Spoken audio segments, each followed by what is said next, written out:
According to our agenda now, the next 30 minutes or so is dedicated to hearing what today has inspired in your minds, or what you brought along today before you came, how those views changed.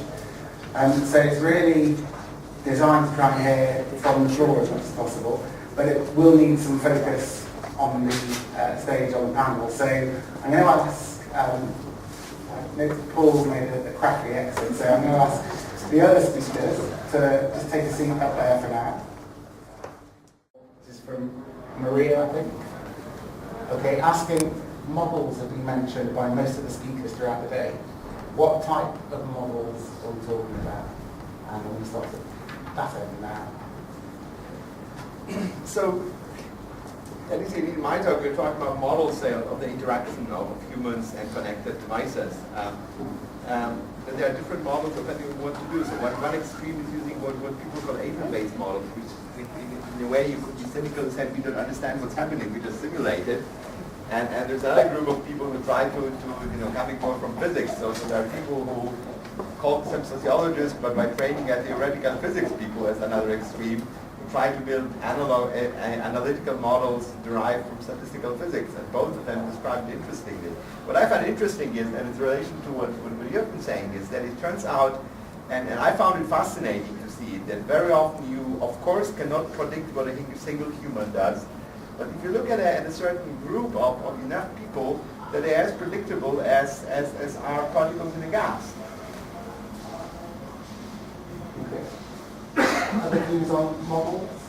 Well, I'm next, so I'll say something, but I think that it's a funny question to ask, what models are we talking about? Because it depends on the question that's being raised, right?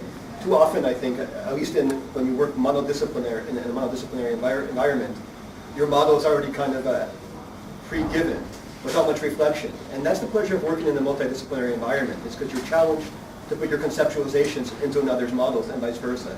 And from that, you grow your own models. I don't like the idea of being married to a model or a theoretical position. I'm a scientist, not a technician, right? And I think that this is a fun topic to keep in mind. I wouldn't mind being married to a model, but they should eat more. I don't like these anorexic models too much. They're always a winning too. Yeah, but the point is that if we need enough, the point with models, we see a transition in our science where we start to go with, let's say, the mathematically defined laws of reality that would sort of be microscopic with respect to macroscopic phenomena.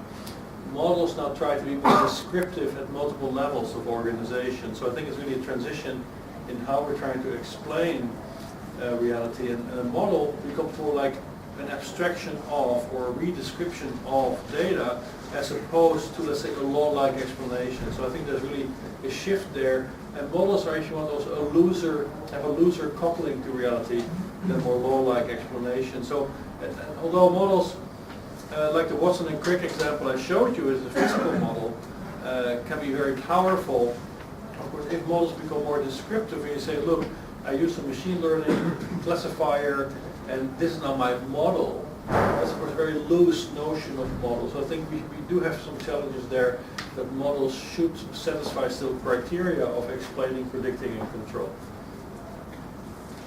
Well, the psychologist sort of models that I'm talking about are generally what we call non-authentic models, so the models of populations, as we said before, rather than models of individuals themselves. The thing that I find in this area that I was talking about is that we can take some general laws from these models, such as the relationship between motivation and demand, but it is very difficult to predict where, say, a single person is going to give up on a certain scale. So there is that sort of variability there. And so this is why certain things like machine learning algorithms when applied to individuals can become very useful in order to say, we know what the model is, but in order to make actual predictions about a particular individual. So it's a two-level sort of approach. So in design, I think models we often think the problem from two aspects. On one aspect, theoretically, models are effective ways of representing theory, which is often quite lacking in some fields. But on the other hand, models, from a more practical viewpoint, we could build models to test to become an iterative process and test the theory. You can improve the models. So it's a way towards it. To add something about models, one time I did mention a sort of machine learning statistical models, which are very interesting because you use them to represent or to learn complex human behaviors, speech recognition. But in the end, it's nothing more than a statistically collected amount of data in which you define some sort of a separation surfaces to separate, say, different words.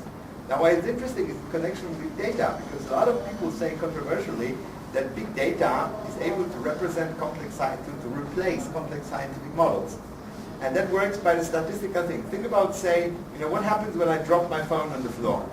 I can go to the Newton's law of gravity, compute the speed, and know the metal hardness, and understand what happens. I can just say I don't care about it. I go to the internet, search all the videos I see, try to match it using a statistical model. It's not the same, but and then I know what happens. So essentially, there's so much data that you can say I can now represent the entire world in all its complexity simply as a machine learning statistical model. I don't believe it, but it's something that you can postulate that. I just have a representation of everything based on statistical machine learning model. Yeah, but I gave you a counter-example. We talked about that, right? Because actually I can take his phone and drop it on the floor, and then it will be very difficult to find a YouTube video that will tell you what he will do. Yeah, but actually, that's about this machine learning thing. You don't have, machine learning is not about having exactly the same thing, but data that is similar enough for me to draw But it's not conclusions. important. It's about, I think also you guys said earlier, like, but humans are individually complex, Yes. but if you group them together, it becomes simple. And I think we have to be very careful with this, because humans do build cities like this, and they create culture, and then they create really strange macroscopic regularities in civilizations. That's not easy stuff.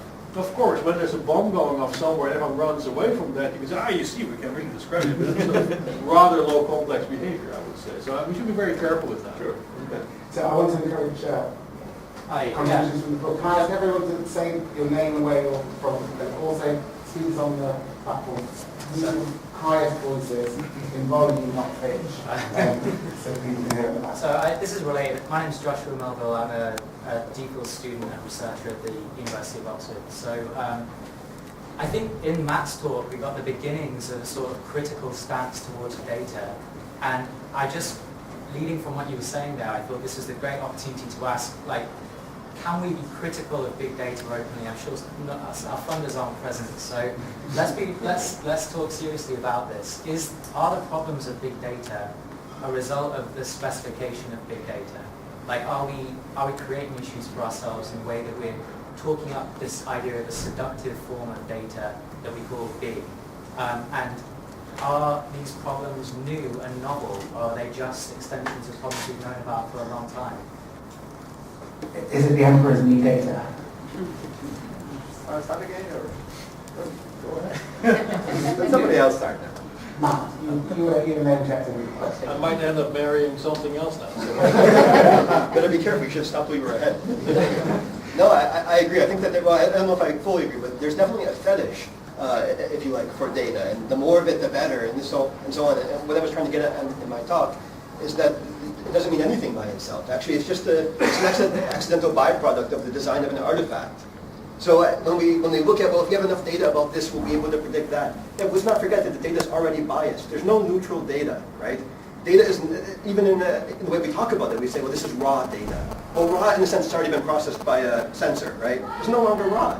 It's now a product of an artifact. And as such, I don't mind that there's a lot of it, and I think it's great, but let's stop the fetishization, if you like, of this purity of data, because it's already corrupt by virtue of existing. I think I just wanted to clarify one thing is, we talk about data, information, knowledge. They are different.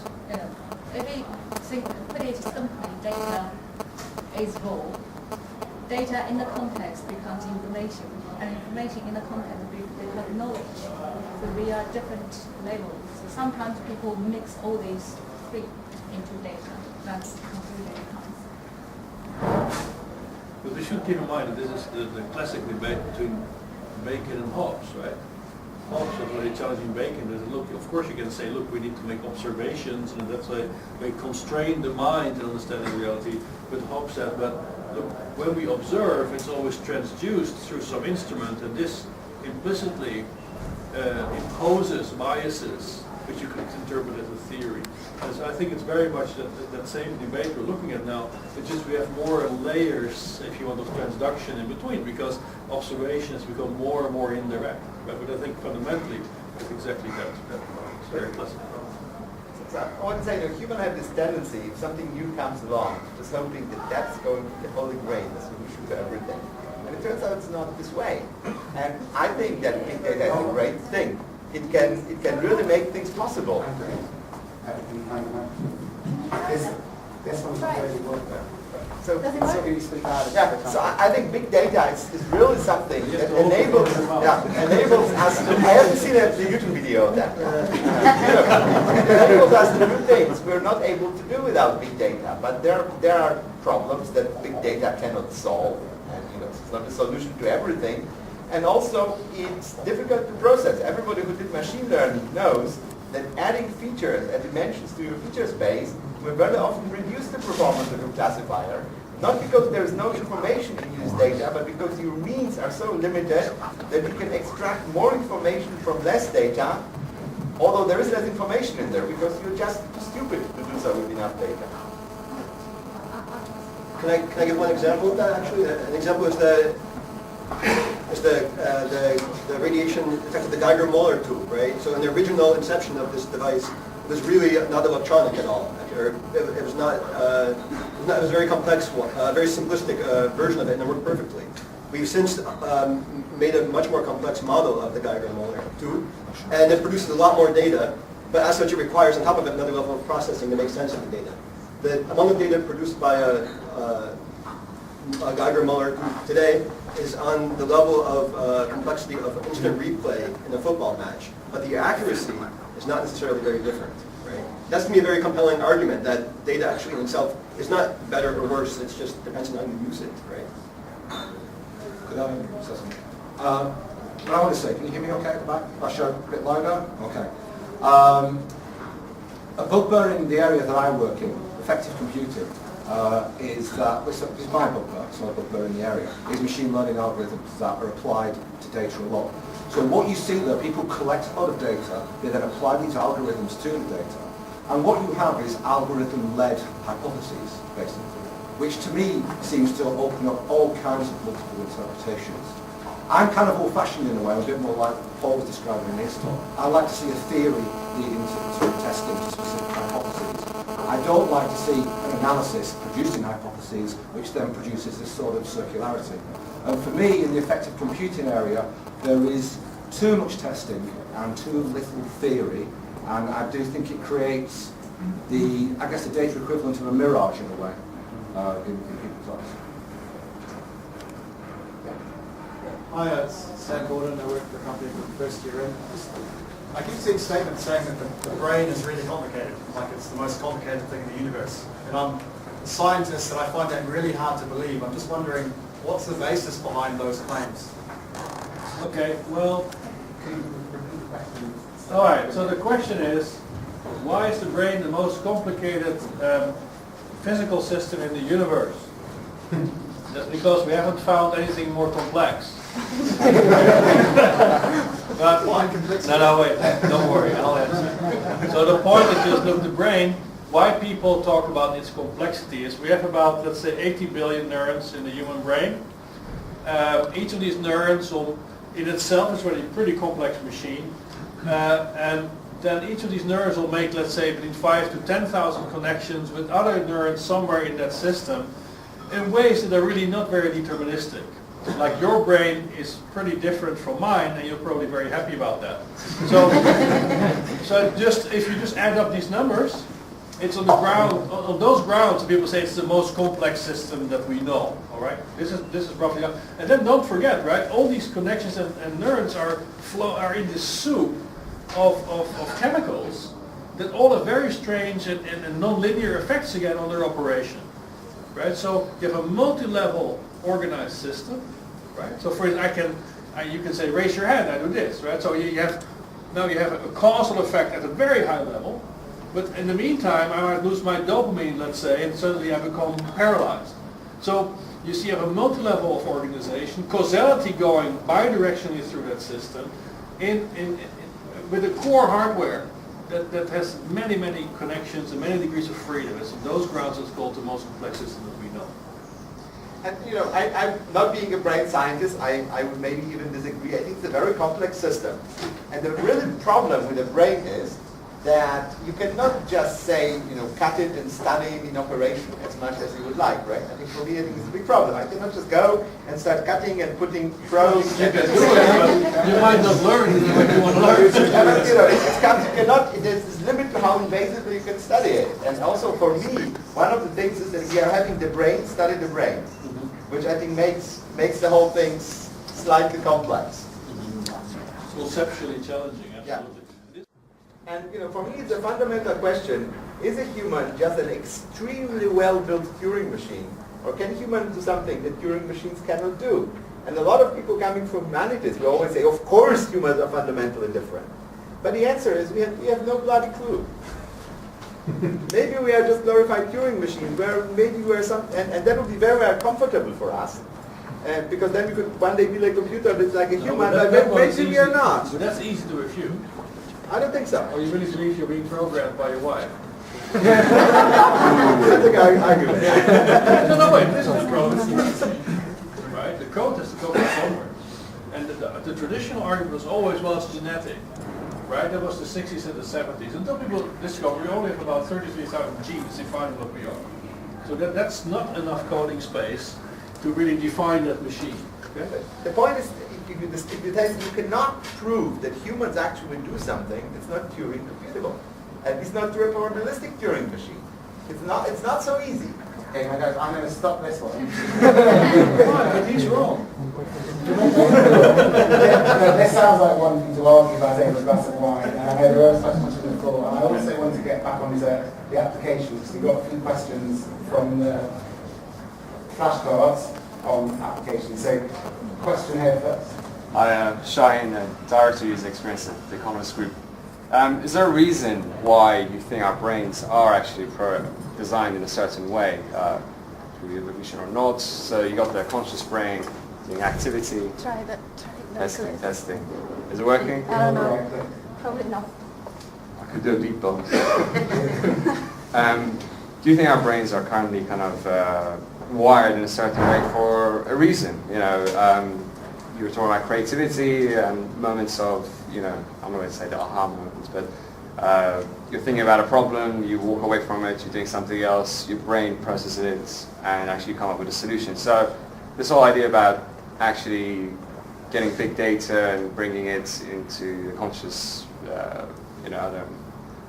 bring it to the fore, is that going to be helpful? Is it just going to overload people? People have got bound of rationality. Every day is big data processing for people, going to the tube to work and stress and everything else. So do we think we're trying to augment, or are we kind of actually going to interfere in some ways and just switch something else off by presenting all this big data in a certain meaningful way? Is it a red herring? Well, the brain is the product of biological evolution, right? So in that sense, whatever question we pose about the brain, we have to look at it in that context of evolution. And we didn't evolve in the world of Facebook and Google, fortunately you might say. But that means our brain is a bag of tricks in some sense that helps us to adapt to the physical world in which we have to survive. Now, survival, so the context of evolution, means reproduction, which implies action. So brains evolved very much for action in the real world, in real time, to support survival and reproduction. In a nutshell, you could summarize it like that.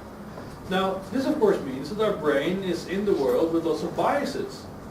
And now we have created this really complex environment filled with technology, right, where that might actually collide with these biases. There's an interesting book just came out really called The Shallows, for instance. Someone makes an argument that the internet now is basically, preventing our brain from operating under normal conditions, because we're all pushed in, let's say, domain of attention deficit disorder, where we have to sort of rapidly switch.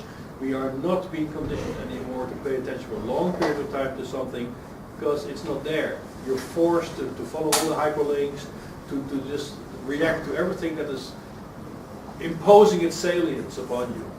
And there's an interesting point there. Because actually, I think we all have experienced how we got trapped in clicking all these links that brought you to useless information in the end, right? So this is really where you see that the information environment we have created for ourselves might be exploiting vulnerabilities of our brain, like novelty we react to very quickly, in a bottom-up fashion, it's called salience, right?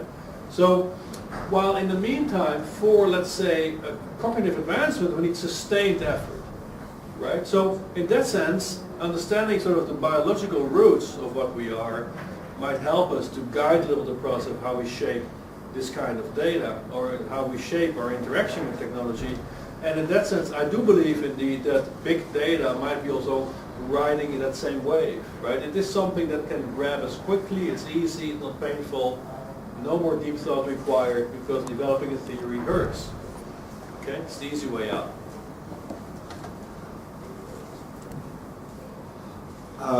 My take on this, or my response to this, I actually don't know if this is working. My take on this and my response to this is, I already gave you an example in my talk of people walking, leaving these trees behind them, okay? Now imagine an analogy, and I don't mean it as an offensive analogy, but with a snail or a slug, right? A snail moves along, it leaves a trail of slime behind it, okay? Kind of like a data trail. But that trail of slime, that data trail, enables locomotion, allows the snail to move through the world. Now, one thing that bothers me a little bit in the technology that I've spoken about is that, am I helping people by making this data available, or am I hindering them in some kind of way? Let me give you an example. I once had a research assistant, and she was doing a study for me one afternoon, and I came back the next day and she said, sorry, I didn't run anybody yesterday. I said, why? She said, well, I wasn't very well, so I went home. And I said, oh, what was the problem? And she said, well, I felt a little bit funny, and because I was in the lab, I thought I'd take my blood pressure, and it was kind of low, so I just thought I'd better go home. And this is not somebody who's medically naive. This was a nurse, an ex-nurse talking now. So part of me does realise that in my area where we're making physiological data available, where you're quantifying those kind of processes, am I helping people, or am I making a nation of hypochondriacs instead? Because it could very easily go the other way. Because really, we have an interoceptive system that tells us things that are going on inside our body, and by augmenting that with technology, we introduce a bias to the picture. That is a bias which has all kinds of cultural connotations from medicine, certainly in the Western world anyway.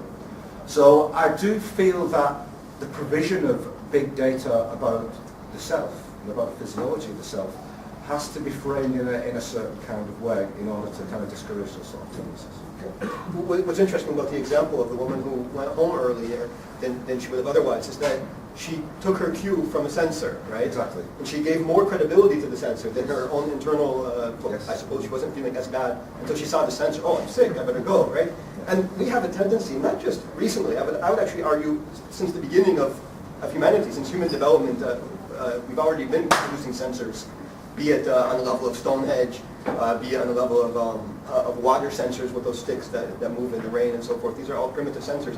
We're very eager to give sensors more credibility than ourselves, as if there's some superior version, some unbiased version of the human mind. And that's a fallacy that we're maybe more and more quickly falling into with the seduction of high technology, which is very exciting stuff, but it comes at a cost. And we have to, when we look at big data and look at how we interact with technology, I think we need to be aware that of ourselves first and foremost, and of ourselves as a kind of sensor, right? Distinct from the one in which we're interacting with.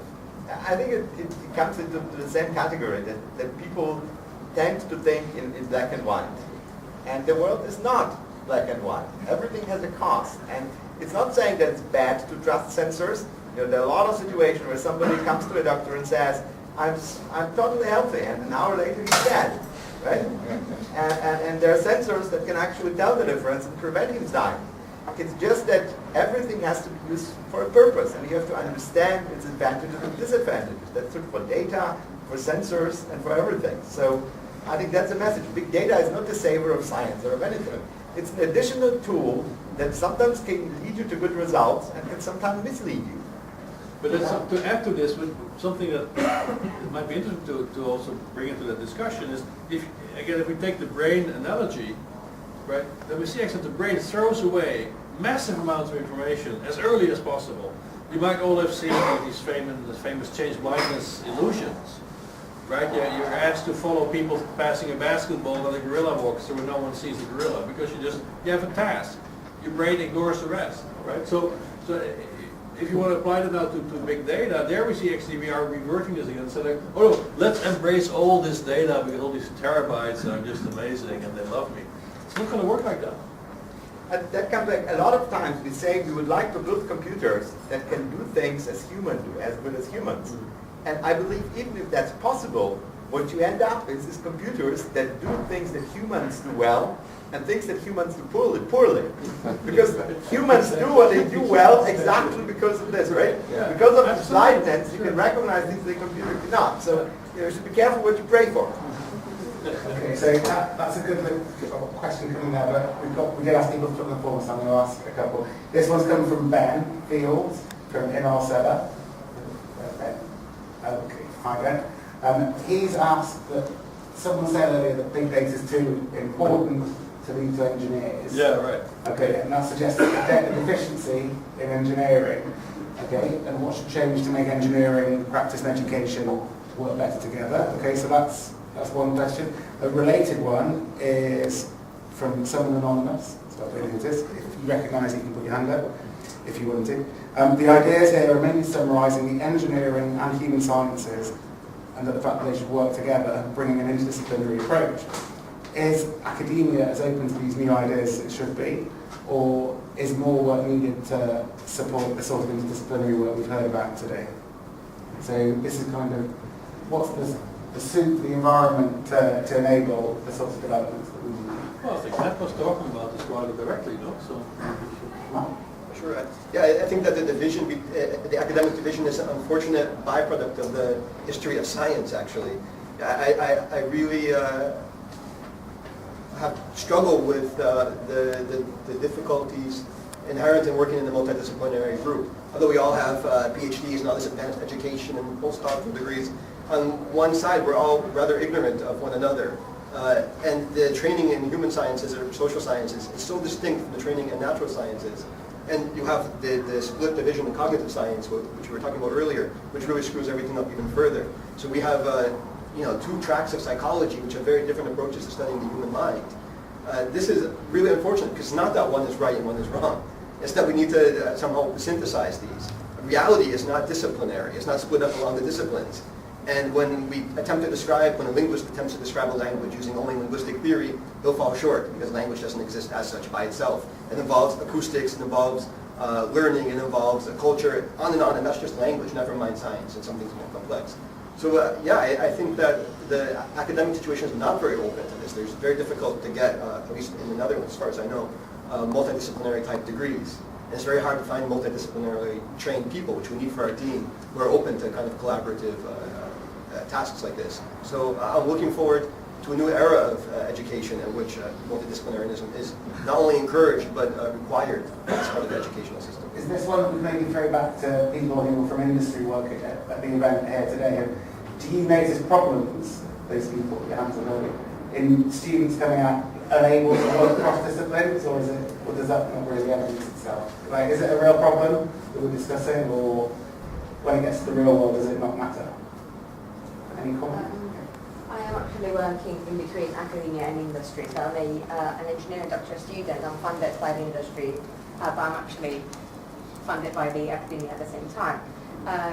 And I see that lack of education in myself. So I'm a physicist, that's why I was asking the question about the models. So I could be applying physical models or physics-based models, or I could be applying neural networks in the data I have from engineering.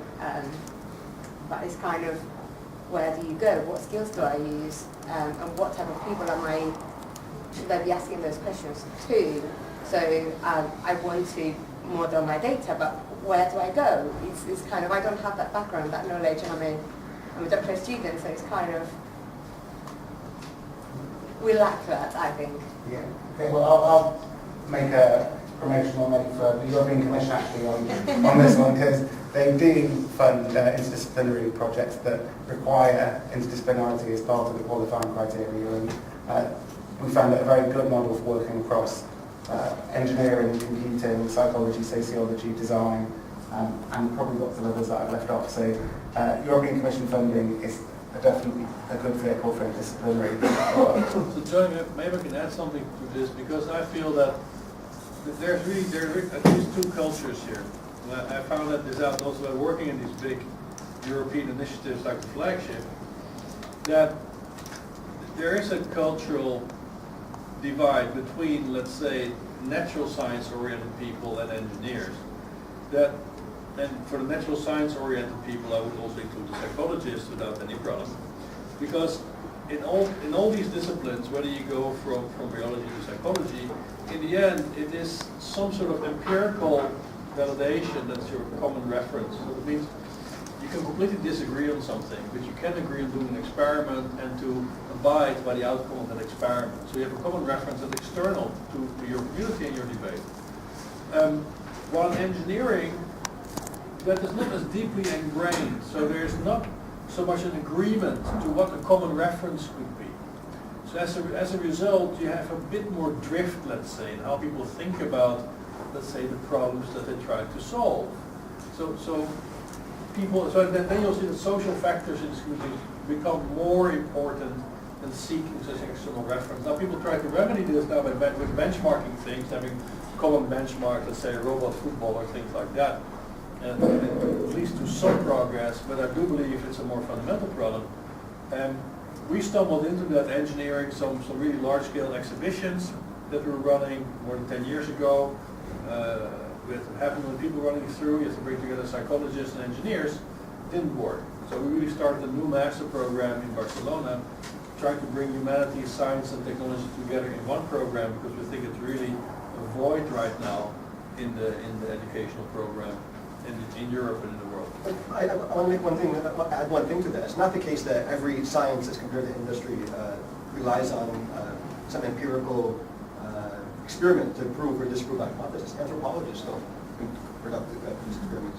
Neither do many kinds of cognitive psychology. I was true to my argument. I said natural science. Right. Yes, no, I'm aware, but this is divided. it's very elegant, and that's a nice solution. But there's a lot of scientists who belong to human sciences.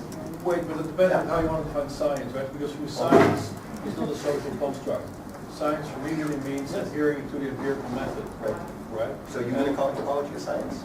Then if anthropologists are following these empirical methods, Yes. sure they are. Of course they are. But they they require more This sounds like a rule for you see Paul and Matt in the corner, they're having a heated debate. So there was a question over... Yeah, hello, my name is Ben Mortimer. I work at an agency called Sensorism. Matt, you mentioned before that there's a lot of data collected, but it's not really collected for the people who it's collected from. So it's this idea of a kind of a data elite. Paul, you mentioned that as well as there being apps which we had to get permission, there were also kind of these Bluetooth systems which were kind of taking data without consent. And Jonathan, earlier on in the day, you mentioned this slightly nightmarish marketing scenario where you can walk into a shop and they're so shrewd that they can rip it off and you can't resist.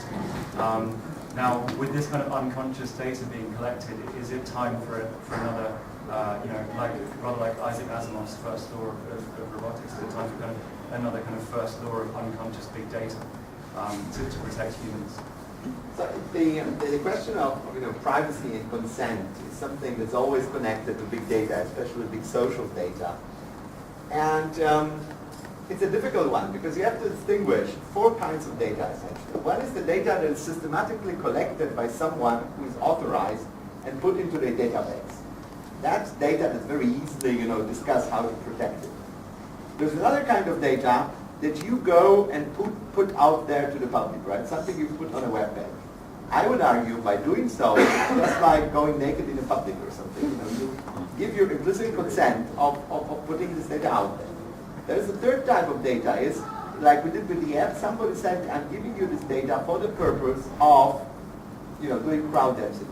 That is what today is problematic, that things like big companies and companies we may have some association here, for example, is collect information from you, give you a service, but essentially information is value, is money.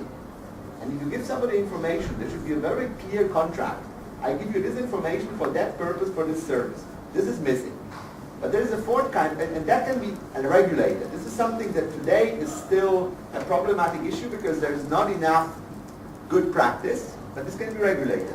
But there's a fourth kind of information, which is something, you post something on the web page, he posts something on the web page, and then suddenly people can infer that I was here without putting my name. And there was this thing, we talked to sociologists who said, I want to have the right to control what information about me is in the public domain. And I told them the only way to guarantee is to forbid the internet and any form of public statement. Because or kill anyone you encounter. Or to have yourself killed, cremated, and such suicide. Those are things, and that is basic science. It's laws of mathematics. But what about if your heart rate increases or you look at something? Now this is something which you're really not controlling. Could I say something to that? I mean, the things about privacy and consent, about big data, but about physiological data, about the self, is much more invasive because it's effectively releasing information that maybe you don't know. Information that is not conscious to you. I mean, that's the reason why it's useful. That's also the reason why it can potentially be very invasive for that. Now, most of the sensors that we talk about, they're actually physically placed on the person. So it's quite easy to say you have complete control over this data and how you share this data and what you do with it. But now we have systems that are, based on a camera, like taking the heart rate from the face from a camera, where you don't have to have that, you're not aware that you're being monitored, in effect. So then that idea of consent and sharing the data becomes more problematic. I also think, I saw a paper last year about brain-computer interfaces, and someone said, we've hacked a brain-computer interface. Now really, you might as well hack a radio signal, to be honest, with the amount of information that it can tell you. Because a lot of the stuff that I'm working with, the physiological data, in order to be interpreted, it needs context. Without that context, it is noise, effectively. So yes, I agree with your concerns. I think that people should have the right to control their own physiological data. But I also think we should not leap into hysteria about it until we understand how they fit together. I'd add to that in behaviour in our everyday lives, face-to-face with people, we transmit a whole load of information that we're unaware of transmitting. And skilled people, and artificially intelligent people, are very good at inferring from that what you want, what you're hoping for, what your intention is. And so it happens already in face-to-face communication, so that doesn't mean it's not something we have to think about, but I don't think it's such a new, risky challenge. But there's something else I would like to add to this, which is that it's really amazing what you guys collectively put out on the internet anyway, right? So the point was, before the social network revolution, there were all these concerns about privacy, like, oh, people might put their pictures online and they might see that you've been in London or something like this. And it turns out humans in general don't seem to care too much. They put the most amazing things out online that are completely incriminating of themselves, but they think it's even fun, right? So I think we also should take this into account. Do we really have the correct model of humanity in mind with all these concerns? So I think practically it will not be such a big problem as you might expect. And on the other hand, there are already regulations in place with respect to subliminal stimulation. For instance, this is in principle ruled out. On the other hand, I don't think you really believe that all these young girls in their bikinis who run around in these car shows are there because they like cars, right? So these are also forms of subliminal stimulation that are heavily already used in our society, that we also should acknowledge them. It's not that this is just a new thing that's happening now with this technology, right? This is a much deeper debate going on for a long time. But I also feel, as I agree with Johnny, I don't see this like a real deep problem. Okay, so we'll get into a question from you, I think, in a second from your paper. We've got about 5 more minutes to have final questions in the summer and anything else from the floor before we can continue our discussions over glass of wine at the back. So The questions I've saved, and I'm not going to read them in any particular order, but say the names and companies and people. So Tara from Google has asked about what the opportunities are for the body blogger in terms of fitness and diet apps. Have you explored that already? Yeah, we've not explored it. We've not explored it in earnest, to be honest. I think body bloggers are a general framework that can be applied to lots of different things. We would like to see a version of body blogger where, say, for example, jogging routes, and you could see like heat maps of jogging routes, and that kind of data we can use quite easily. But we're probably more interested in using body blogger for health monitoring purposes. And one thing that's particularly interested mine is stress as a health problem, because we all know that stress is a health problem, but it's kind of like a tip of the iceberg thing. We really don't know we start to quantify its effects. The people talk about hypertension, the silent killer, and all these kinds of things. So what I would like to see is body blogger pushed in that sort of direction. I know we're running the risk of creating a nation of hypochondriacs, but just so that we can, I think by seeing how stress is affecting your body physically is a great feedback in order to do things about your lifestyle and to experiment with your lifestyle to change things. So I think it's not an end in itself, but a movement towards change.